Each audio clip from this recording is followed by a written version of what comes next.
So let me tell you just a tiny bit about myself. So I am an I started my career as an evolutionary biologist. I did my Ph.D. at Berkeley, and I did NSF postdoc. And while I was doing my Ph.D., I became very interested in, when I was teaching undergraduates, why a lot of science concepts were so difficult for students to learn. And I became very interested in science learning. And so after one of my postdocs, I went to Columbia and spent several years doing more graduate work. I clearly couldn't get enough schooling, learning about how people learn and think about science concepts. So a lot of my research over the past 15 years has focused on how people think about and conceptualize scientific ideas and why we have difficulties not only getting students to understand the material, but also difficulties in conceptualizing what their difficulty is, that is understanding the mind of the learner. So this afternoon we're going to talk about a lot of, I hope, very pragmatic and practical stuff that's going to help you guys. But what I think is more important sometimes in an audience is getting you to understand how people look at and see the challenge. That is, for example, in the biological sciences, we know that teaching students lots and lots of little facts or taking them into a lab and say, do these procedures, rarely gives them kind of a conceptual understanding of what it is that's going on. In the same way, what I'd like to communicate to you today is how the field of science education, which started at the turn of the century, began doing research in how people think about science. What I'd like to do today is give you a sense of how we see this task of getting people to learn and how that's constrained by how we all think about science.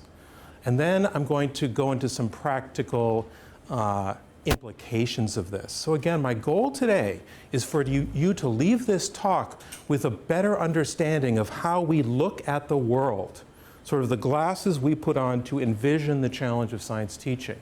And please feel welcome to interrupt if there's something you're curious about. And I've already noticed some of you have no problem doing that. And so I'm confident that we're going to have we're going to have an excellent conversation today. Emphasis on conversation. Okay. Exactly. So there's two big things I want to kind of chat with you guys about today. The first, again, is framing this task of science education.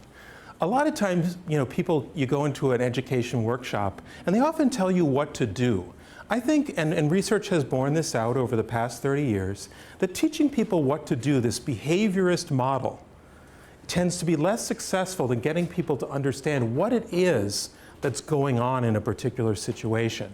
So what I'm going to emphasize is what conceptual models or theories undergird this task and the practice of science education. People rarely tell anybody about theories, and yet in science, the whole goal of our work is to develop causal explanatory models that predict. In the same way, the field of science education tries to build theoretical models that predict reasoning. That's what a lot of my research is about. And I really want to emphasize, why should we really care about all this theoretical stuff? Like, who really cares? Can't we just get a list of things to do and do it? Well, it turns out that that tends to not be the most successful approach. And then the second half, I'm going to talk about working with student ideas. How do you know whether someone has learned in your class? And what does it mean to learn anyway? And what are the components of learning, and how does that relate to all this theoretical stuff? So that's going to be kind of the goal. I keep trying to push the advanced slide. So, no, that's okay. It gives me some exercise. So it's interesting, if you got a bunch of Democrats and Republicans together in the room, you'd find that they have very different ways of approaching the world. And maybe Jim Watson exemplified that beautifully, I don't know. But he certainly touched on some of these topics of how people can see the world in very different ways. It turns out that science educators and scientists, and I've always been, my whole career, a professor in a college of education and a professor in a science department, it's like working with Republicans and Democrats every day. Because the way they see the world, the fundamental task at hand, is so orthogonal, it is unbelievable. So, most scientists view the task of science education as moving scientific ideas into the mind of the learner, which is typically a mind that lacks the scientific ideas. Whereas the entire field of science education takes the opposite approach. It looks at what is in the mind of the learner. So we can think of this kind of like a house, where all of our minds are like houses. Scientists, when they teach, they typically think of this house as kind of being pretty much empty of the major furniture that someone would live with. That is, we live with ideas. Every moment of our daily lives, we interact with ideas. Scientists typically approach this whole task of science education as the moving in, and science educators spend almost all of our time understanding what's in the rooms, sort of the furniture that's there. So there's a very different approach in these two cultures. The culture of moving in and the culture of moving from what's inside. This is what I mean by the Republican and Democrat. So let me give you some examples of why this might matter and how it relates to the task of science education. So in science education, our big ideas are all about going into this room and trying to understand it. And here are some of the questions by analogy that our discipline for more than a century has been investigating. What's in the room? Does a preschool student have any furniture in their room about science? Do they think about causation the way that scientists do? Do they think about causation at all? Do they think about what's living and what's non-living in the world, which has been a perennial question in the field of the biological sciences? How is the furniture arranged? That's analogous to cognitive structure. Are the ideas kind of scattered and loose within the room? Or is there kind of a nice organization, like a home decorating show? You have a nice carpet, you have all your furniture beautifully arranged in a logical structure like a living room. Or are you living like a graduate student where there's just papers and piles of stuff and sagging IKEA shelves? Like, what's the organization of the stuff in that room? That's analogous to cognitive structure. And we've seen this in our classes, right? Students have lots of little ideas, but it's not arranged in a cohesive logical structure where you could say, oh, that's kind of a logical way of putting the information together. The same as you can think of as sort of the arrangement of the room. The other big question, how much do people like the existing furniture? This goes into the affective dimension. If you assume that there's lots of stuff in people's heads, and your job is to sort of do cognitive redecorating, are they ready to redecorate? Or are they totally happy with the furniture that they're living in? Would your job be different as a redecorator or someone just putting furniture into an empty room? How would your task differ? In the same way, that's something to think about how this task of trying to get people to understand science would differ. So think about that. Are you a redecorator, a reorganizer, or are you putting new furniture in the room? Which model do you believe in? Are people open to redecoration? We can think of this as a cognitive disposition. How open-minded are you to new ideas and new ways of looking at the world? That's another one of our big questions.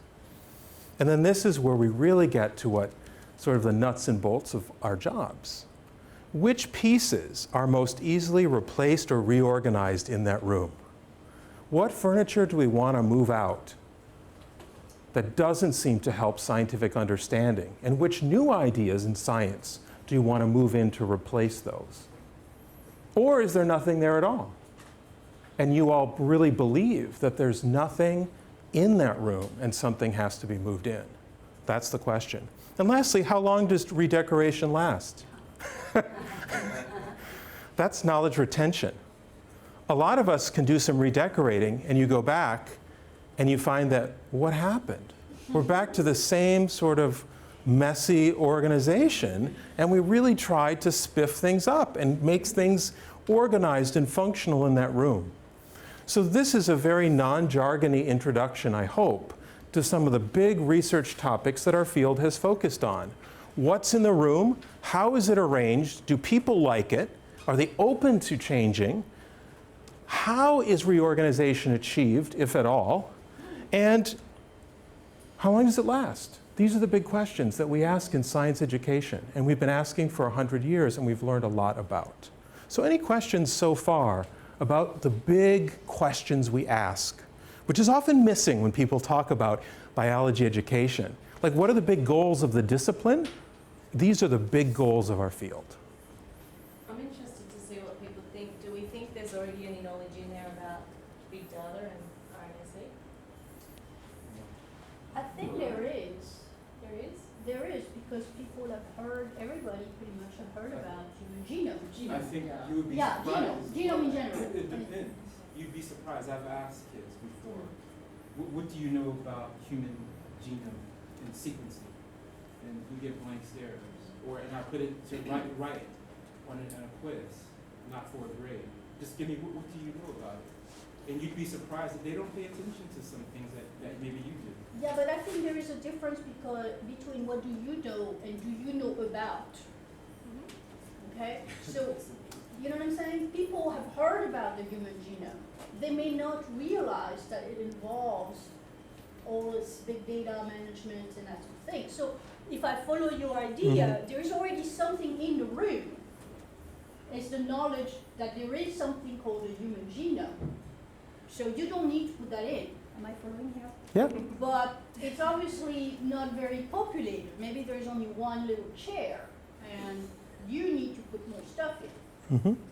Or, when you think about it, can you study sequencing techniques without understanding what a gene is? And the multiple definitions of genes? And alleles? You can, yes. I'm kind of tending to agree with Shay. I saw with my, talking about upper level students, I was surprised that some of them had the red chair, others had the blue chair, but nobody had the full set of Of course. furniture. Yeah. No, I agree with you. I'm not And it disagreeing. was Yeah. surprising that, I tend to think But that it's not just that. I think it's also, going back to Dr. Watson, it could be politics, it could be anything, but they're not really aware of what. It's not just at the same level. I don't expect that. But I do expect them to actually know that the Human Genome Project exists, but maybe they don't. Yeah. Some students. Yeah, yeah. Think of them as being the books on the bookshelves as opposed to the books on the coffee table. There you They're go. open. There you go. Exactly. And yeah. It's in the room. Yeah. I think Yeah. these rooms are also not empty initially, like not whether they remember about or know about human genome or not. I think these rooms are filled with a lot of other things that are not related to what they're trying, well, they might be related to what they're trying to teach, but they're just, I don't know, but your room there is really nice and clean. I think that we you don't have, if you think that those particular, 5 things relate to what Yeah. you, But take a look at the art I've chosen.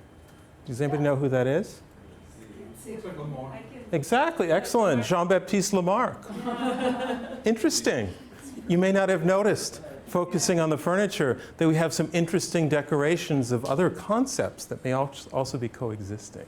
So yeah, definitely the big question, and this is exactly Amy's question, is a great question. So as you approach the question of talking about sequencing, not what ideas do you think have to go in the room, but what ideas might students bring to the room, so to speak, as you talk about these topics. We have predictions about what's in the room, but what we predict a student may think about when we say human genome, you might be surprised at the types of things that they bring there. And so how do we know if there's nothing there or something, which is Amy's guiding question, which is very good. Yeah, well, hold on, there was over here, yeah. So one of the ideas that seems to me is missing is that we as decorating consultants. Cognitive decorators is what I like to say. We're subject to assessment of our competence, Absolutely. right? And so that is another topic that I find completely vexing. An effective means of assessment of whether we've made the room better or worse. Exactly. Yeah, is it getting worse? Yeah. Right. Yeah, did someone come in and say that green couch doesn't really work there? Right, did you put it in or did they? Yeah, exactly. So and the second half of the talk is going to address exactly that issue. Can I just say one more thing? Sure. About the Yeah. composition, what I found sometimes is not so much what, it's not so much how many chairs they have and whether those chairs are organized or not. It's also how many skateboard and other things they have that they think belong to that room. Exactly. So Yeah, what maybe, ideas? right, maybe the misappropriation of concepts to a topic. That's another way of thinking about it. Or sort of bringing kitchen items into the living room, and you're saying, wait a minute, you don't quite understand. The kitchen ideas all belong over there. You don't bring them to this problem. Exactly right. And we're going to talk about the contextualization of knowledge a little bit. So for the past 40 years, it turns out that there's hundreds, maybe even thousands of peer-reviewed studies looking at the composition of the room. And what's always surprising to me is how many scientists really aren't aware of all the work that's been looking at the decoration of the room of biology students and many others. So one of the goals of today is that, if nothing else, for you to realize that a lot's been done on mapping the room. And that can be very helpful if you're going to redecorate, knowing your clients, what's likely in those rooms. Do you have to bring a moving van to take stuff out or put it in? That's the question. So by the time it turns out students arrive in high school and undergrad classes, no one has almost ever found an empty room in any study that's ever been conducted. There are tons of ideas about everything. You may not consider them scientific ideas, but the students think they belong in that room that you might call genomics or bioinformatics or sequencing or alternative splicing or whatever you want to talk about. They have lots of interesting ideas about what's going on there. And they love the decor. They love their ideas. Their science ideas, in many cases, they have ownership about those ideas in the way we want them to have ownership of the scientific ideas. But they're not willing to redecorate in a lot of cases. They'll tell you, yeah, sure, I'm going to rearrange that room, but they don't. So as an instructional model, the big point of this sort of introduction is two things we know are not supported by empirical evidence. One is the instructional model pretending the room is empty.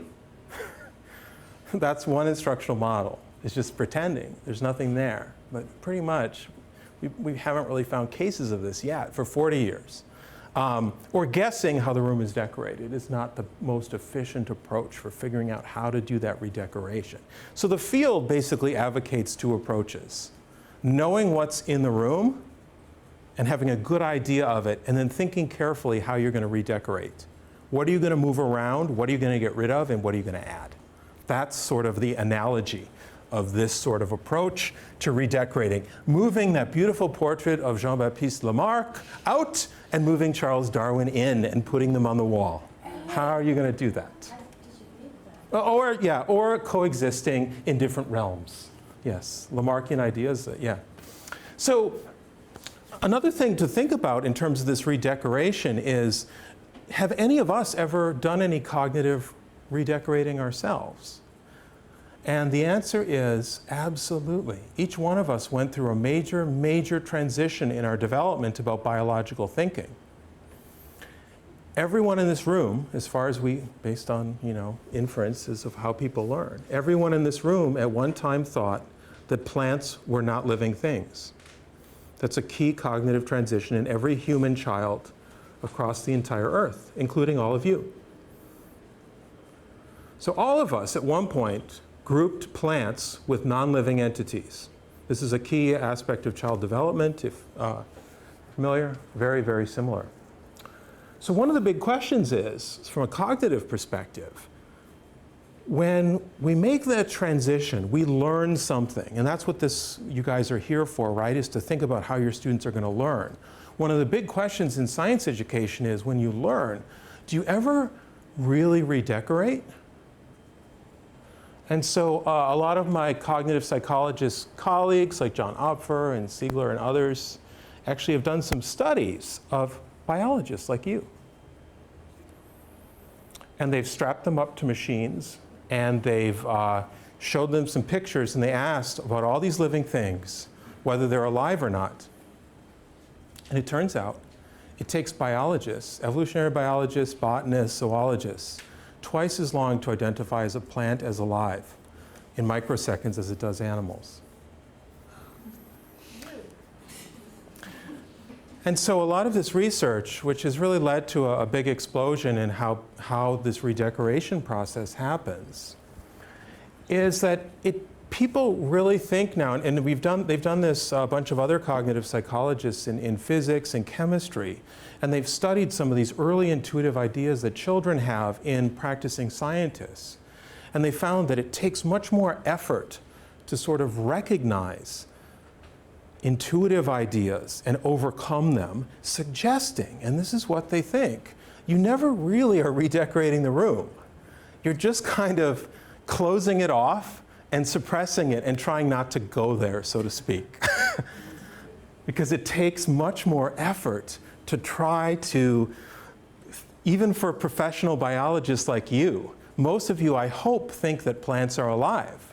But why does it take you so much longer, including myself, if I did the test? Why would it take me twice as long to recognize a plant versus an animal? So cognitive psychologists think that we're really suppressing, not rewriting, like in our hard drive, like deleting our old files.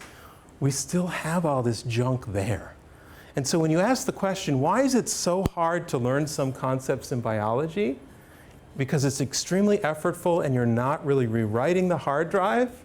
You're just sort of putting that file somewhere else on the hard drive and trying not to access it, but when you try to think about it, that file still is brought up. Just like in the new version of like Office, every time I open a PowerPoint, all the other PowerPoints I was recently using pop up, and I'm like, this is really irritating. And it's just like what may be happening in our minds when we think about science. All these old files get pulled up, and you're trying to like close those files as you're thinking about the new idea. So the ghosts in the room is another way of thinking about it. We're all haunted, cognitive psychologists think, for this thinking about all kinds of topics, lots of genetics concepts in particular. We have a lot of intuition about things like blending inheritance, which we all have been taught doesn't work, and it turns out even in studies like this, there's lots of very, very fundamental genetics concepts that are still haunting the room, just like everything else, plant and animal transition. So then how do we look at this process of learning then, given what we know about what's in the room? Well, a lot of people have now conceptualized the whole learning process in all areas of science as expanding school science knowledge, increasing, say, your knowledge of genetics, where you understand Mendelian inheritance, molecular inheritance, and you understand multiple theories of the gene and their applications in different fields. You understand things like alternative splicing, you learn about epigenetics and things like that. So your knowledge of genetics really expands. But your intuition may never, ever change. So you still have all of these sort of childlike intuitions about biology that are persisting alongside your newly gained scientific knowledge, which you may revert back to. So this is one of the big questions in the field is, in college instruction in particular, as someone who teaches a 500-person intro bio class every semester, I actually look at a lot of the student ideas, and what we find is that as students learn, one of the goals is to try to engage in intuition as we teach, to try to rework that room and pull out those ideas that students have. One of the most interesting consequences of that is that as we teach concepts, a lot of students are mixing sort of these intuitive, naive ideas with the new scientific information that we teach them. Like, let me give you an example. Like, if you teach bio, like me, you've probably given a multiple choice test. On a multiple choice test, what's interesting is we typically give them one accurate scientific idea and then a bunch of inaccurate scientific ideas. How often are those multiple choice options mixed with intuitive ideas about the same concept that are mixed with scientific ideas? In other words, do our questions really mirror the way students are thinking so we could measure how much we're moving them as they learn?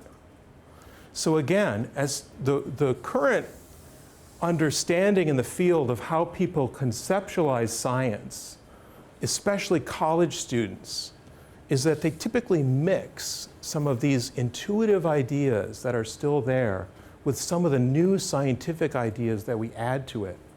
But we often don't move them to a sort of pure scientific model without those intuitive or naive ideas. So as we begin the task of assessment, one of the questions is, are your assessment questions able to actually measure the realm of what's in those rooms, in that house, that cognitive house? Or are you only testing whether you have more of this?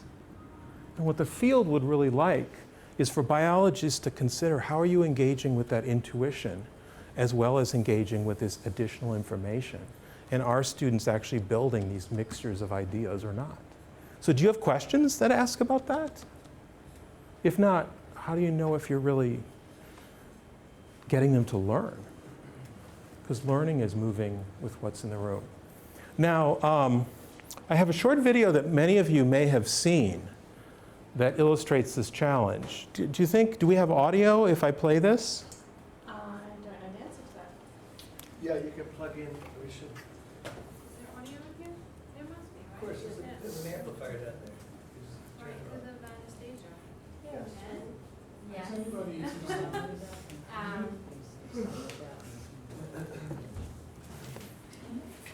Here's this, we'll have to just do a quick test to plug that in Sure. there, of course. And then I just have to turn on,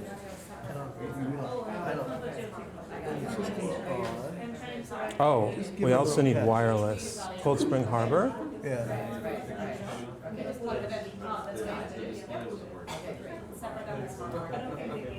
Okay, good.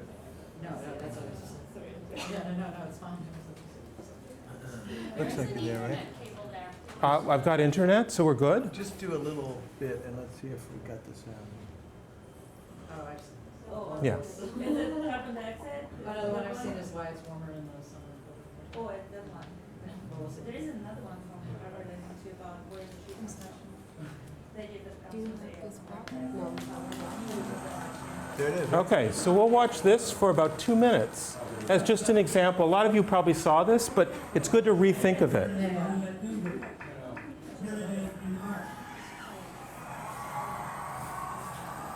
It's about 2 minutes. Despite a lifetime of the very best education, students in our classrooms are failing to learn science. Many of these students will graduate from college with the same scientific misconceptions that they had on entering grade school. To test how a lifetime of education affects our understanding of science, we asked these recent graduates some simple questions in astronomy. Consider, for example, that the causes of the seasons is a topic taught in every standard curriculum. Okay, I think the seasons happen because as the Earth travels around the sun, it gets nearer to the sun, which produces warmer weather, and gets farther away, which produces colder weather, and hence the seasons. How hot it is or how cold it is at any given time of the year has to do with the closeness of the Earth to the sun during the seasonal periods. The Earth goes around the sun, and it gets hotter when we get closer to the sun, and it gets colder when we get further away from the sun. These graduates, like many of us, think of the Earth's orbit as a highly exaggerated ellipse. Even though the Earth's orbit is very nearly circular, with distance producing virtually no effect on the seasons, we carry with us the strong, incorrect belief that changing distance is responsible for the seasons. So that gives you sort of a sense of the ghosts in the room. There's a fundamental intuition that as we get closer to something that's a heat source, it gets hotter, and as we move away, it gets cooler. And what we're seeing is this intuition sort of applied to many different situations, including the seasons of the Earth. So we can see that the ghosts in the room are really here. So many of you may not realize that there really are these sort of intuitions that are part of the cognitive apparatus. And it turns out in college, to a large extent, these ideas are still there and being used a lot. I had a great clicker question in my intro bio class last semester. You know, we had just finished talking all about respiration, photosynthesis, and plant evolution. And then I asked the class, so do plants ever respire? Yeah, it's a great question. And my colleague was convinced, who actually taught the plant unit, he's like, well, of course, I covered it all. This isn't going to be this isn't going to be a problem. Yeah, and exactly, about 70% of the students didn't think that plants ever used oxygen. They just produced it. So, and this is, again, this is related to some of these early intuitive ideas about plants as kind of non-living entities. You think there's a lot of connection between early young children think about plants. So one of the resources, if you're interested in student ideas, like I know you're here to focus on genomics and a lot of genomics concepts, but it turns out that a lot of genetic concepts that are developed in very young children, you will actually see them related to a lot of these very, very complicated ideas that you're going to be teaching. And so there's a very nice bibliography that was put together by a colleague in Germany, Reinders Duet, who his research team synthesized several thousand studies of student ideas and put them in a free database. So I know you guys are super busy, but you know, when you get back and you start to think about genetics and sort of the progression of thought, and I know you guys have so much free time in the summer with nothing to do. So perusing a huge bibliography, what could be more enjoyable than that on a nice summer day? But one of the great things about it is you can download it as a Word document, and you can actually search by like genetics. And then you can easily see all the studies will deal with proteins, lots of different topics. So if you aren't aware of this, this is a great thing. And if you ever want to convince your colleagues that students actually might have ideas, their rooms might actually be filled with furniture. Many of you I know are familiar with private universities. It's been around for like more than 20 years. This is the URL where there's lots of great examples. If anyone ever doubts that your students might have some pre-decoration before your class, you can take a look at that. Yeah. Sure, absolutely. It's Yeah. just whether or not I need to come. Yeah, absolutely. Yeah, yeah. We can definitely. Yeah. Sure. Yeah. So why does all this theory matter? I mean, can't we just skip all that junk and get right to like what you got to do?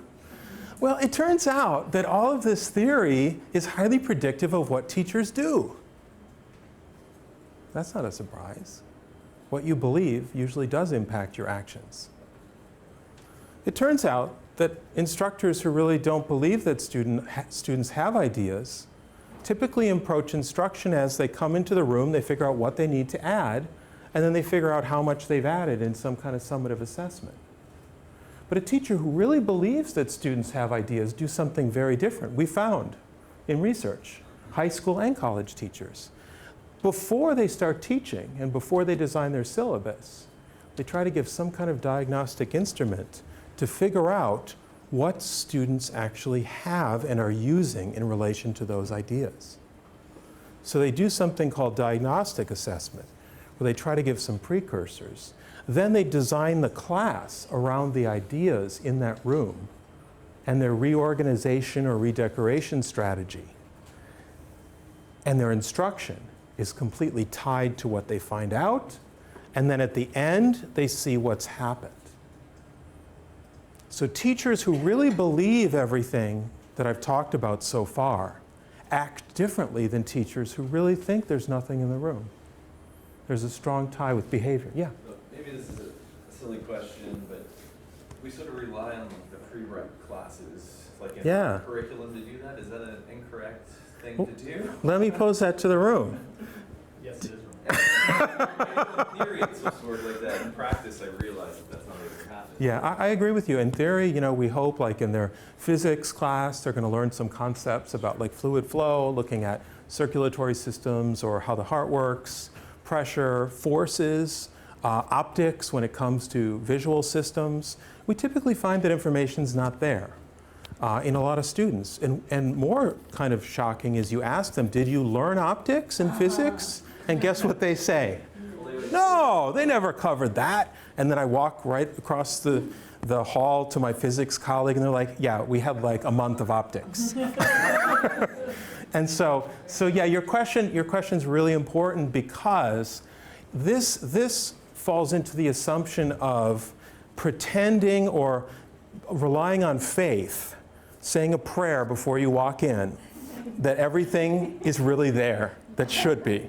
But as a scientist, we like to really ask the question, can you show me some evidence that the prereq actually added stable and persistent information? So as a scientist, I just take the approach which is, show me the evidence, and I'll move from the evidence to make a decision.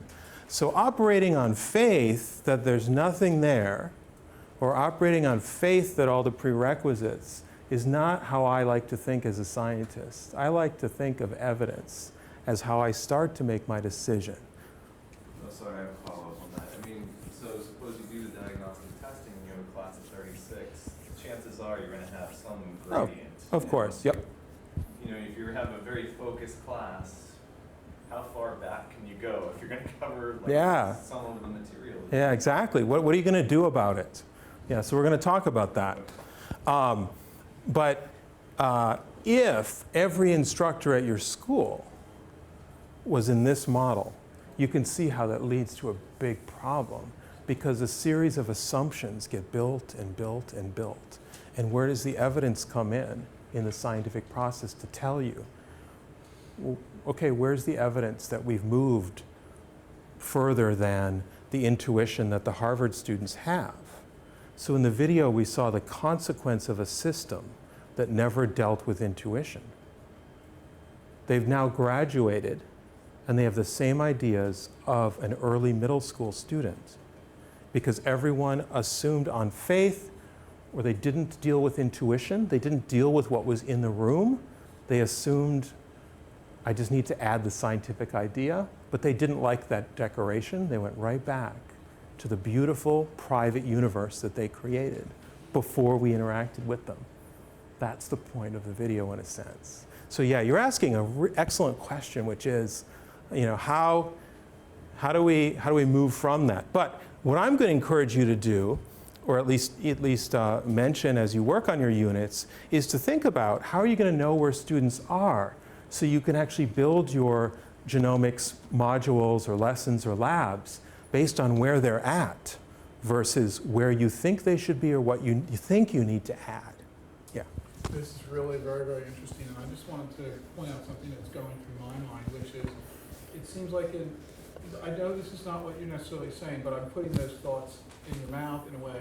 Yeah. I'm trying to assess this. I'm thinking, well, you do this early diagnosis or diagnostic assessment, and what I think we have to resist the temptation of is saying, before I can proceed to move this group forward, I have to bring everybody to the same point.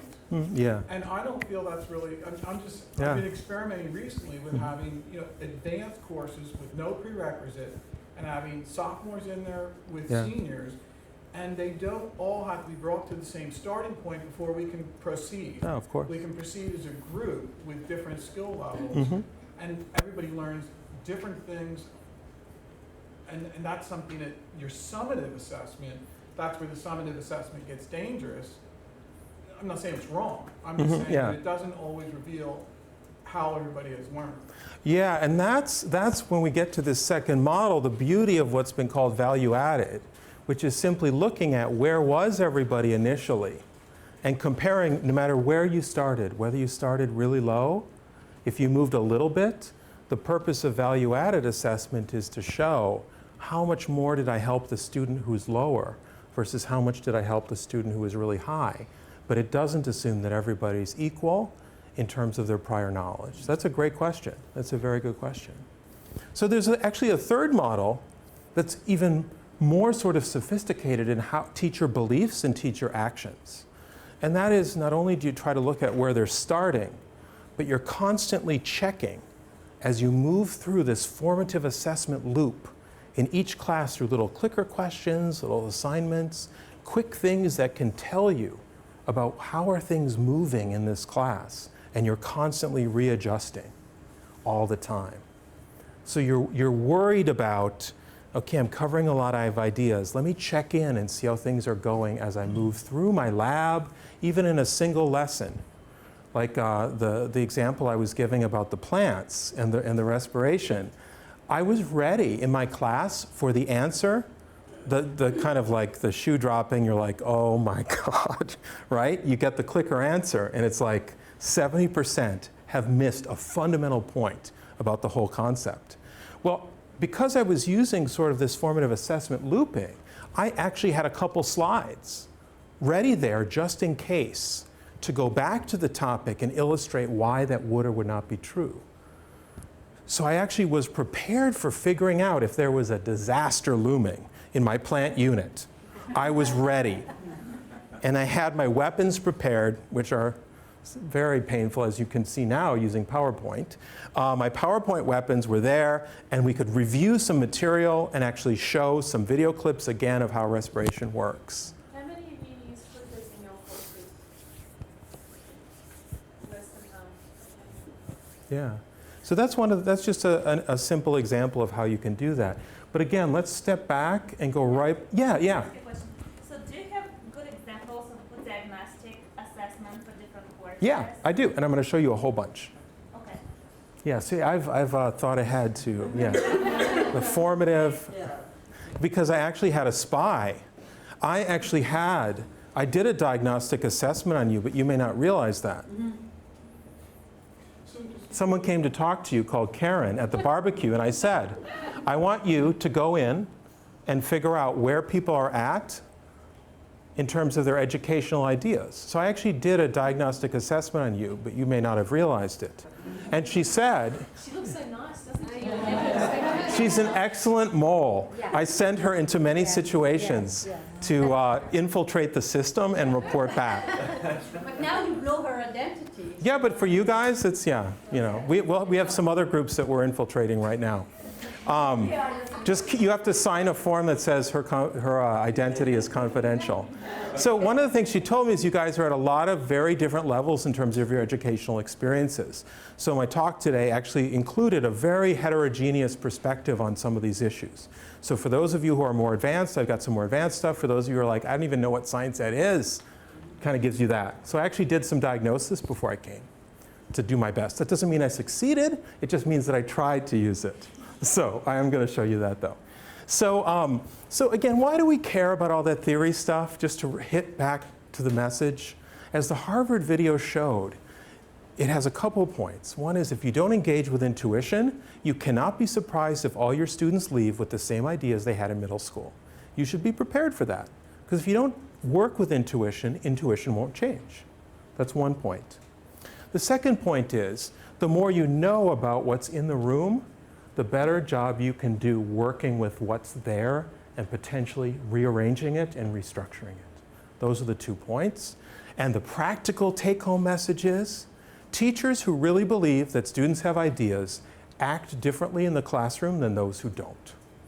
So part of my early part of this lecture was to think about your beliefs as a teacher and think of how that might relate to your behavior in that regard. So those are the main assessment points. So questions on part 1. Think about how your beliefs are impacting your actions. Just a quick question. Yeah. As you move to the second section, where you make reference to student ideas, and I just want to ask a really sort of naive question. That's okay. Are student ideas different than students' intuition? Yeah, great question.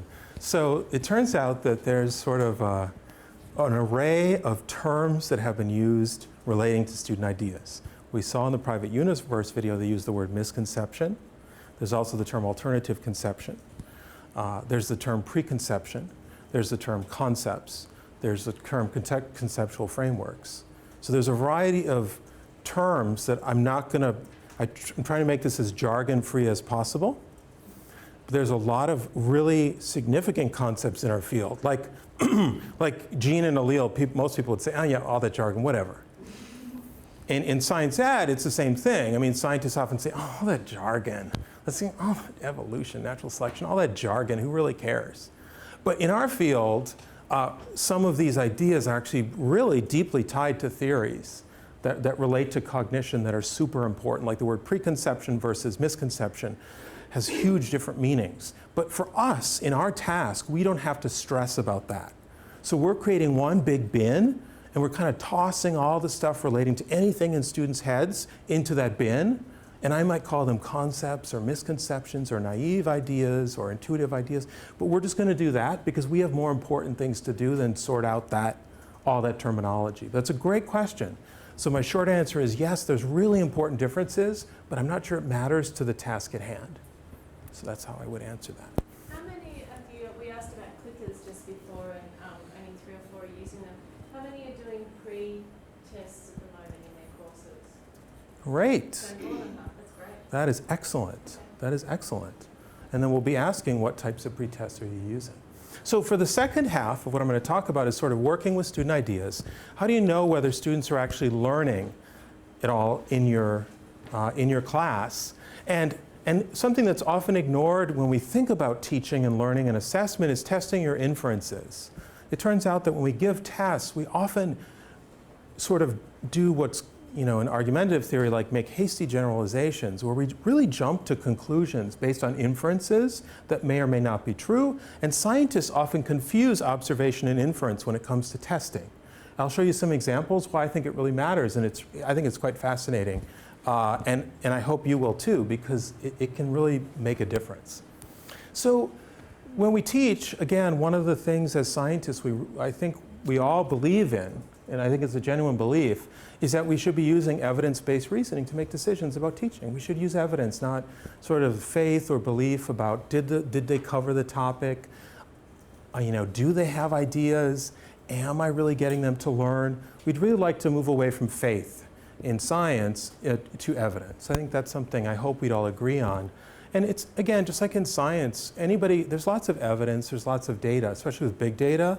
We're learning that doesn't mean it's always high quality data or meaningful data, as all the debates about the impacts of big data are showing us.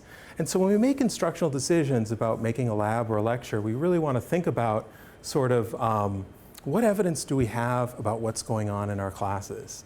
And so one of the basic approaches, which you probably are familiar with, but I just want to run through it and give you maybe some tools that you don't have, is defining measurable learning outcomes. When you make a lab or a lecture, you really want to say, what do I want the students to learn, and what evidence could I gather to show that I was successful or not? Or let's say a learning objective could be, I want to engage with students' intuition about plants, and I want them to reorganize that intuition so they think about global warming in a scientifically accurate way. That the carbon cycle isn't just something you memorize. That plant respiration isn't just yet another piece of jargon. This is actually part of the global carbon cycle and global warming. So I actually want them. I need to work with intuition to understand these big topics. So one of my learning objectives could be, I want to reorganize the intuition that a typical middle school student brings to my class in college, because the ideas have not changed since middle school. So that's one thing I want to do. Another thing is collecting evidence, doing some type of assessments to gather information, and then evaluating the inferences that you're being provided with from those tools, and then using the evidence and the evidence-based reasoning in your inferential knowledge sort of network to have action plans for what you're going to do. So that's what I'm going to talk about. So most of you how many of you guys have heard of vision and change? Good. Most of you. If you haven't heard about it, what vision and change is, or those of you who are fatigued at this point and couldn't get the energy to raise your hand, need that cup of coffee and you're thinking, what's for lunch? Basically, Vision and Change was a multi-million-dollar effort by the National Science Foundation and AAAS to try to reorganize biology from just a myriad of lots of little stuff and to kind of condense it into a couple really big, important ideas that should be covered in introductory biology. In other words, it tried to provide a conceptual framework for the chaos that's in every introductory biology text that you've ever seen. And so Vision and Change actually helps to sort of guide your effort when you think about genomics, because everything in genomics should be connected to some of the core ideas in Vision and Change. It obviously relates to evolution, it relates to information flow, it relates to structure function. And so we would expect that as you think about learning outcomes for your unit, you want to tie it back so that your students' decorating of their house is not chaotic with lots of little rooms with isolated information, but they begin to see how genomics actually relates in a conceptual web to almost everything in biology. So how are you going to make sure that decorating is coherent and cohesive for the students? Or are you just going to teach them a few methods that sit in a small room in the attic that eventually gets closed off and forgotten?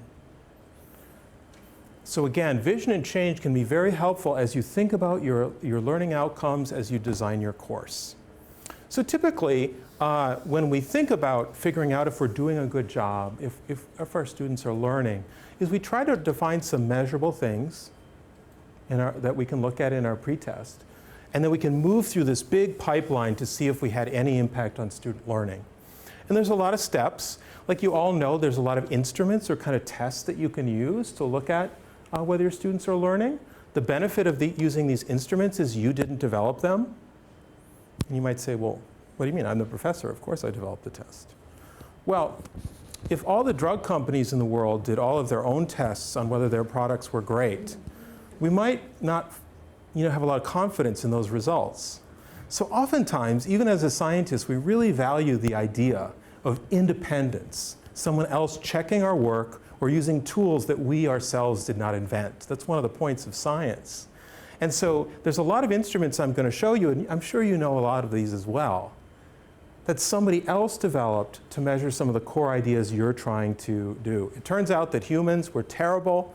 We have all kinds of subconscious things where if we kind of know what's being tested extremely well, we often will slant our instruction to meet some of our own needs. So it's nice to try to use some kind of independent measures if you can. Some of you have to worry about human subjects protections, like at your school, is it okay to give students lots of diagnostic tests, or do you need your human subjects group to kind of say, okay, maybe you should give them an opt-out option. We're not going to talk about that, but it's something to consider. Then you gather lots of observations, basically your test. And this is the thing I want to talk about, because this is the thing that's often forgotten in the process. I'm pretty sure you guys can figure out pre-post testing and do instruments, but I'm going to talk a little bit about inference testing. So in addition to vision and change, when you start to figure out your learning outcomes, two other documents depending upon what you're teaching. I know you guys are teaching a diversity of like lab stuff and lecture stuff at upper level and lower level. I also wanted to point out two other documents that can be very helpful if you're not sure about learning outcomes, like even in basic genetics that you really want to reinforce in your stuff. And the framework for K-12 science education you may have heard about. This is another relatively new policy document that points out the key ideas in genetics. Interestingly, Karen, we were talking about this. Was there any bioinformatics in here? We checked, right? There's none, but genomics did pop up, right? Yeah, there was a little bit of genomics in here. But a lot of the genetics kind of underpinning is actually in here. So if some of you are kind of wondering, given that I'm not sure if my students really know some of these core genetic ideas, and I'm trying to teach them this really complicated genomics, maybe I shouldn't just assume on faith that they've made it this far, and maybe I should check it out. So some of these can be great sources for just looking at what should they know, getting back to the question of, they took the prerequisite, they got it, right? Here you could actually check some of these lower level things. And the other is the Howard Hughes Medical Institute. If you've seen the Scientific Foundations for Future Physicians, has everybody seen that pretty much? No? So this is another big guiding, a lot of you like me, I teach pre-meds, they're going to be in my classes. So if you have any pre-meds, it's kind of important to think about the new MCAT and what some of the new big ideas are in the biological sciences. Yeah. One other document might be of interest to gauge or to set your expectations. Yeah, exactly. Yeah, absolutely. Yes. That's another great document. The blast search and yeah. bioinformatics. Absolutely. It's excellent addition. And yeah. the next generation science standards, which really comes from the framework. Yeah, yeah, yeah. But nowhere is the term bioinformatics there. Yeah, it's a big problem. We were talking about that. But these for genetics literacy are kind of nice starting points. If you haven't seen them, and if you're asked to do learning objectives, these documents have so many beautifully and expensively established statements that you can actually use these to begin to build some of your learning objectives. Don't try to just sit there from scratch. Try to build on some of these documents because they work. So getting back to the question, okay, let's just say for the sake of argument, I've convinced you that students might have ideas, that you might want to do diagnostic pre-testing, and you might want to use some pre-post studies. Well, what could you use? Well, a lot of you are probably familiar with the term concept inventory. If not, all it is a diagnostic test typically that looks at the types of sort of intuitive ideas and scientific ideas that students have on a particular topic. There are lots of concept inventories. A great gateway article. If you have no idea what a concept inventory is and you just don't want to even bring it up now, the journal Bioscience in 2008, it's a bit dated now, but it kind of gives you an overview of what is a concept inventory? Well, how does it differ from a test? Like if I make a test, what's the difference with a concept inventory? The main difference is, to answer your burning question there, that was never asked, is it includes questions about intuition. A lot of intuitive ideas are included as distractors in the multiple choice.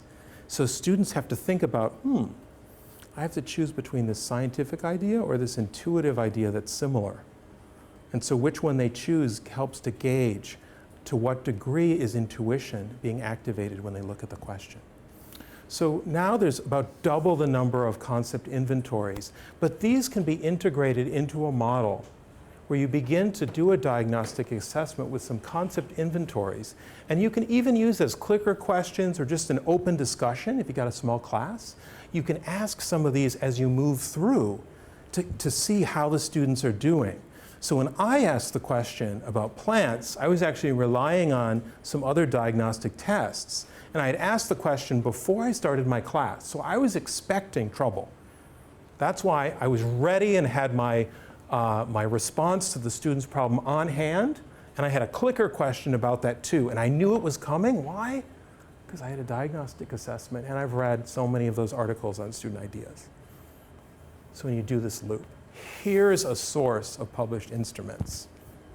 Now I know a lot of you guys teach subjects beyond just genomics, so a lot of these cover a lot of things, like the transformation of matter and energy is a huge problem for my students. They do all kinds of things that Einstein does not think exist. And we could consider them creative or really not getting it. So there's lots of different things from evolution to osmosis to genetic drift that you can look at in your students before you start teaching them. So those articles or those websites have sort of a list of questions that we can pull out and use depending on our topics, the courses? Or? Yeah, so the way a concept inventory is organized, it's kind of a logical connection of questions about a particular topic. And so it usually has like 10 to 20 questions. Some are open-ended, like I've invented some that are more written, that we use machine learning techniques to actually analyze.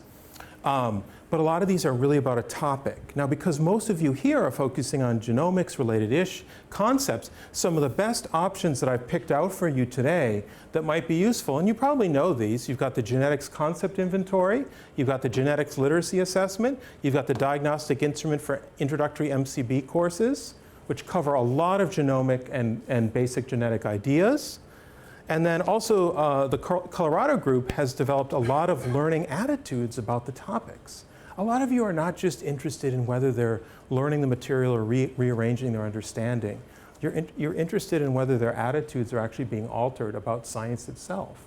And so the CLAS instruments by Colorado can be used to look at whether your instructional activity is altering attitudes. And so I made sure that all of these, if you Google them, they will come up right away. So, but the other article has a lot of these as well. We have a couple of these on hand here too. Great. On the wiki. Excellent. What's MCB? Molecular cell bio. Oh. Yeah. Is that the one that was developed by the Genetics Society? Yeah. They, the one that Mike Dunphy did, Yeah. they never got it going. What It was an idea. Do you make these, I know you don't grade them obviously, but you have to, so to motivate the students to take them, you make them worth, just doing them, they get a certain number of points or something? Great practical question. Yeah, because you've clearly worked with students. Just asking them to do something doesn't mean they're going to do it. And so typically, what we do and what people around the country do is they offer some extra credit points, not whether you get it right or wrong, but whether you complete it. And our learning management system actually shows how long a student spent on a particular thing. And so we typically say, look, we know how long you spend on it. So if you're going to spend 5 seconds clicking these multiple choice things as fast as you want, you will not get the extra credit points. So, you'll know your students. I mean, I got to do stuff like this. Maybe your students. Well, no, but they can fake it. I mean, they can. Oh yeah, faking. You really know your student. Yeah, and you may not want to know them at some level, but yeah, you definitely want to consider things like giving some extra credit. And what's been shown to be the most effective thing when you give these is to really be, and you don't want to lie, obviously, but let's hope that you really do believe that you want to help them by giving the test. If you even have just 1 minute, or 30-second statement saying, I really need to know how you guys are doing so I can make the class effective and help you. And so I know you've got a lot to do, but if you would help me try to do a better job, you would be amazed that they really respond to a quite genuine interest in improving their learning. And so rather than just giving it, okay, you got this assignment, do it by this time, take a little minute to have a heart-to-heart with your students about, you're trying to improve this, and I don't know how you guys are doing, and I want to make the class better. They usually respond positively. Not always, though.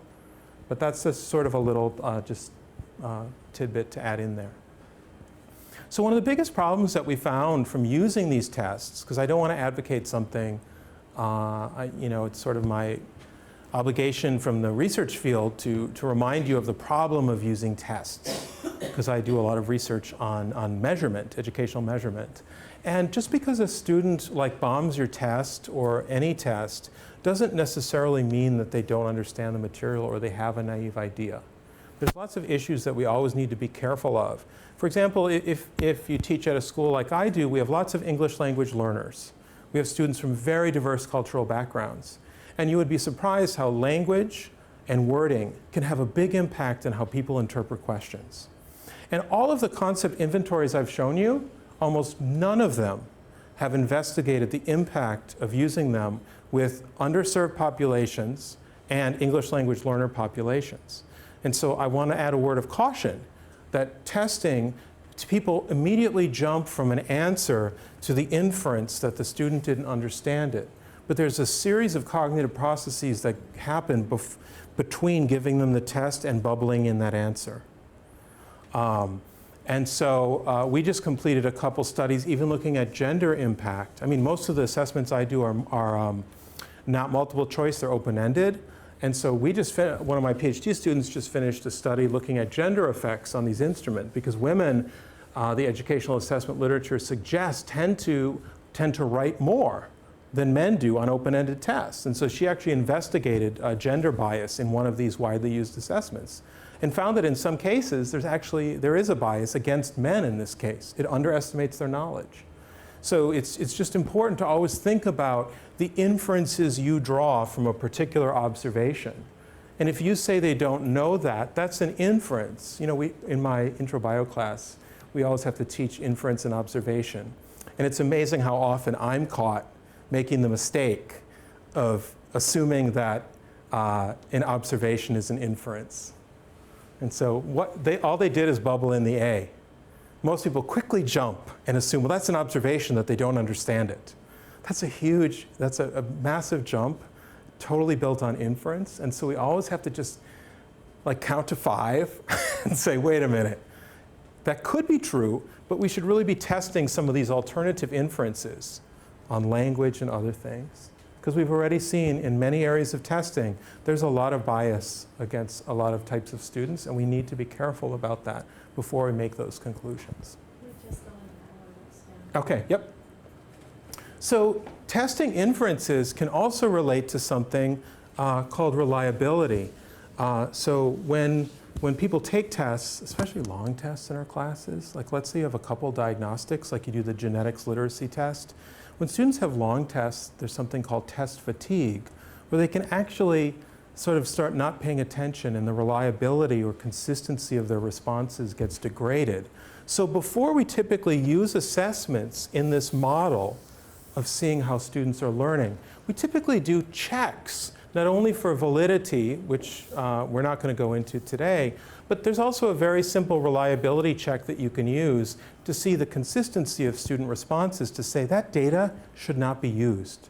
Just like if you're using a PCR machine, there's lots of ways you can look at your results and say something is messed up here.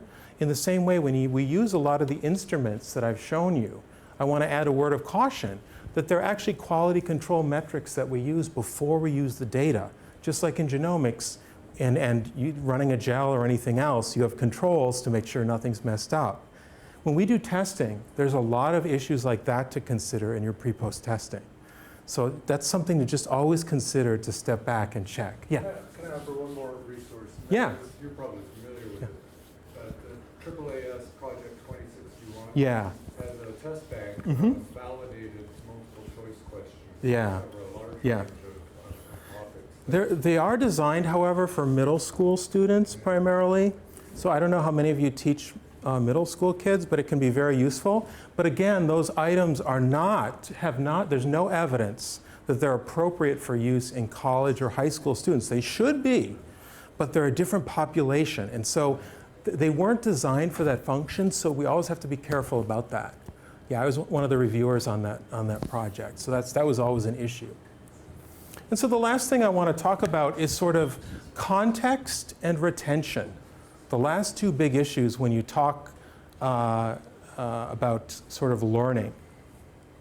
It turns out that how information or psychomotor skills are deployed in a learning context can be very different depending upon the situation that you give students a problem. A lot of you may have a lot of examples in pure science, but then you try to ask students about the application of these ideas, like in a medical situation. And what we often find is that the skills, the knowledge, and the attitudes can be very different just by altering the situation in which we're testing the students. So when you guys do your assessments, you should think carefully about how you're asking them about things. Lab applications, for example, can not transfer into lecture type understanding and vice versa. A student may have a skill that they understand, but they lack the conceptual components of that. So they don't sort of have this combination. The same is true in model organisms. You can give them lots of Drosophila examples, C. elegans, whatever, and then you start to move those genetic concepts into a human, and the reasoning is often extremely different in those students. And so when we think about learning, and in your classes, and you think about your assessment items in your lab curriculum, you want to think, how can I diversify the context that I present the concepts I'm trying to teach to make sure that students are generalizing across those? And I'll give you a sort of a simple example of how this can be very different from personal experience. I don't know if anybody's ever shopped at IKEA or had to put together the furniture. One of the best things about, I feel like, becoming an adult is not having to put furniture together, but that's sort of a separate issue. So I'm pretty sure that everybody in here could read the IKEA instruction manuals and identify all the parts. And I was pretty, I mean, they do have unusual names, but again, that's a separate topic, the Swedish stuff. But what's very interesting is when you try to put together like a dresser and get the drawers to open and close, it's remarkable how difficult that can be for people who know all the pieces and the parts and the tools. There's something very different from actually using information and knowing information to applying the information to achieve a task. And you should think very carefully about what this means for your lab and lecture interactions, because this is exactly what we're doing. In lecture, we're kind of teaching people all the parts and the tools and sort of how to fit together. In the lab, we're trying to get them to build and put information together in a very different way. And these measures of competence in the two environments often don't overlap at all. Here's just a simple example from my own class that relates to this context effect and measurement, to give you a real example. So in a lot of intro bio classes, we tend to teach the concept of natural selection. And we tend to give like one example, like Darwin's finches, or we talk about antibiotic resistance. So one of the things that I was curious about doing exactly what I'm sort of promoting today, which is looking at was I an effective teacher? Did I help them learn and understand this?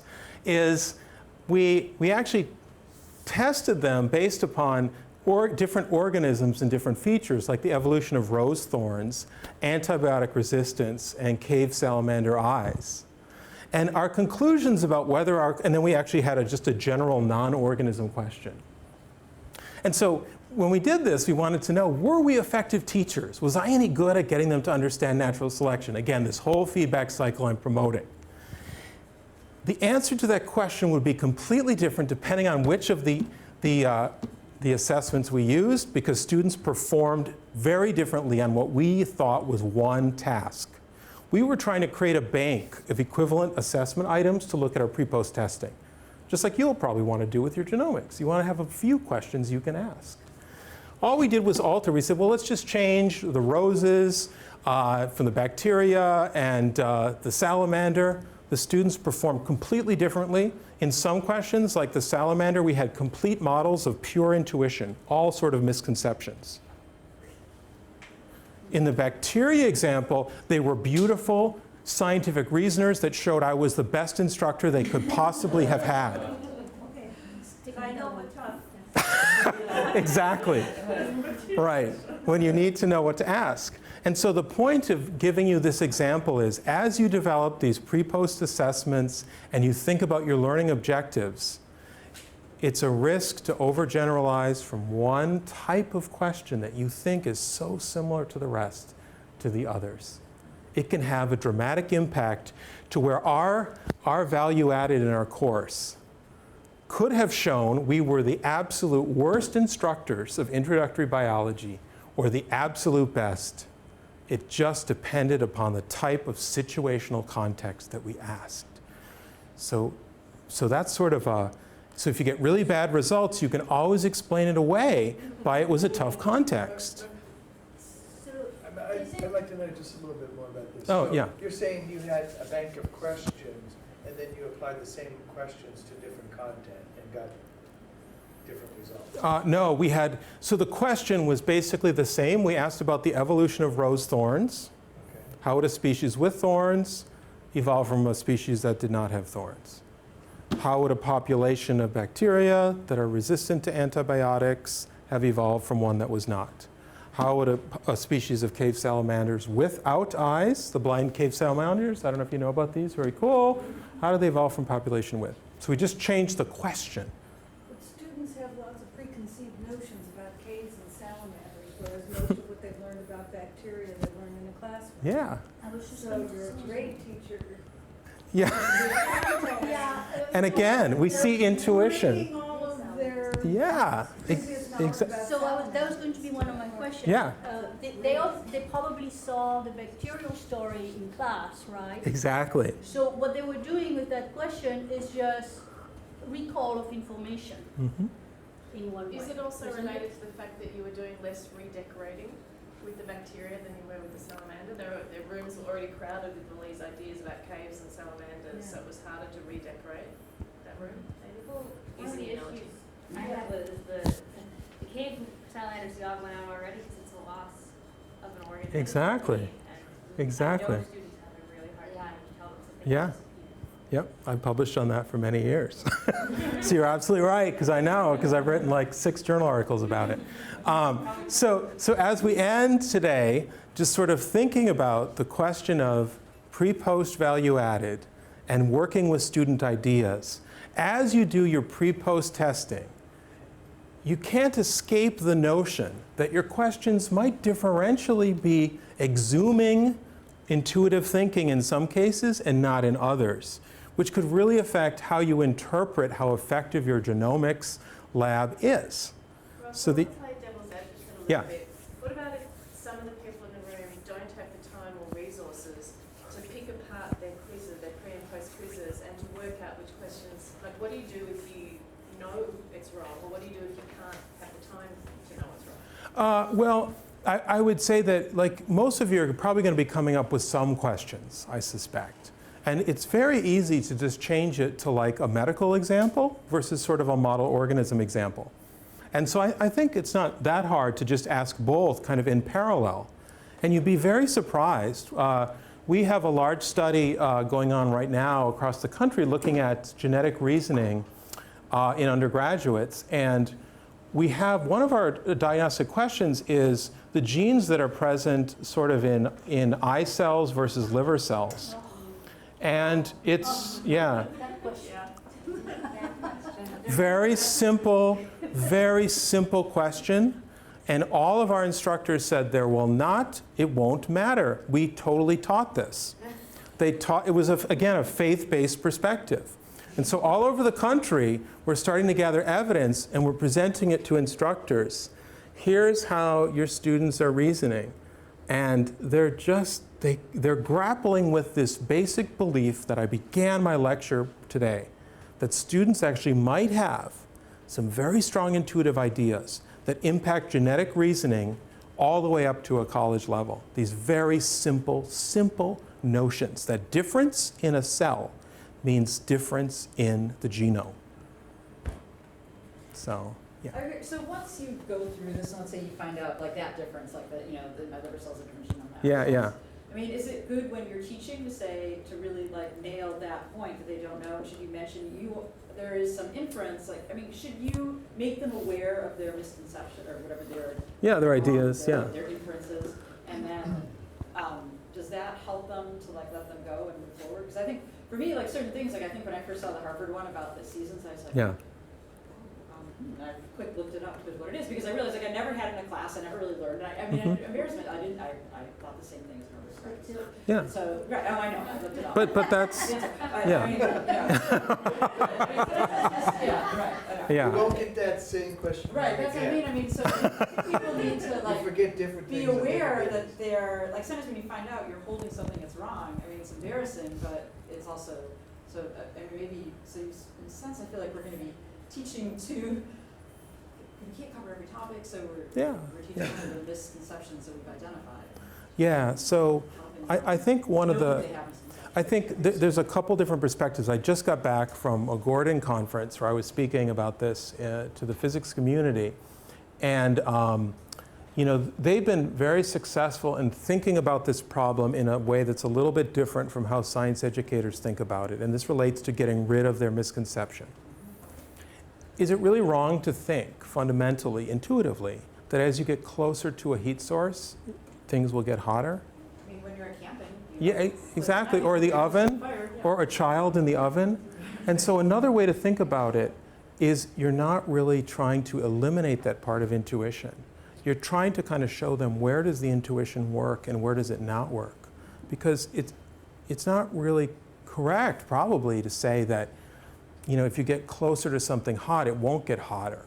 What they have to understand is this situation is not one of those. Yeah. So it's not really getting rid of it. It's sort of changing your vantage point a little bit. I don't know if that makes sense.